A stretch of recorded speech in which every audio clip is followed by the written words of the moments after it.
From the School of Engineering and Applied Sciences, a native of Tehran, Iran, he's presenting the future of wind turbines, 3D printed blades. Please welcome Hamid Khakpour.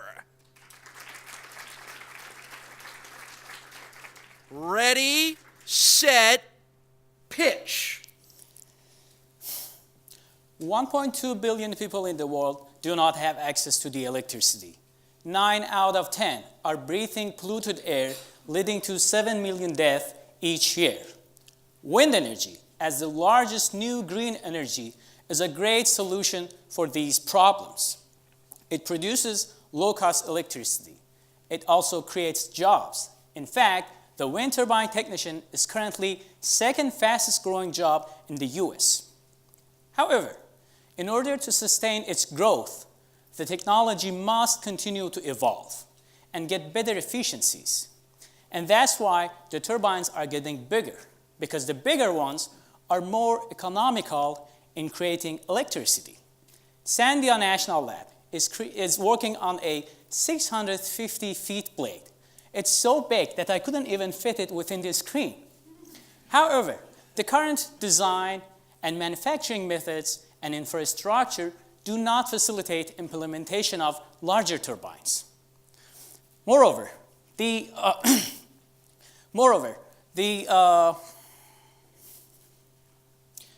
current blades have fixed geometry, and they are optimal only for one wind speed, while we know that the wind speed is constantly changing.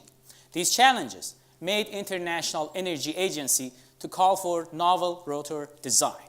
Now, if you have a solution that's tackling all of these problems, well, you can run the table in this $65 billion green market. And that's what we targeted with our novel design called AM Blade, which won the NSF I-Core Award. It's a modular blade made out of 3D printed segments.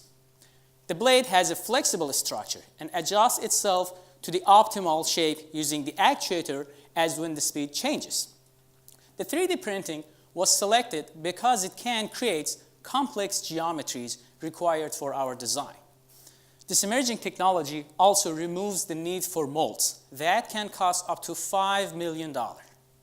Moreover, this design reduces the loading on the structure and consequently failure of the turbine. So, this design's modularity makes its transportation easier. It increases the electricity production, and it reduces the maintenance cost. We envision that as 3D printing evolves, it will be possible to print the blades right at the installation site, and as a result, resolve the transportation issue completely. Now, if you have a turbine and you're looking for a win-win trade, you better call AM Blade. Thank you.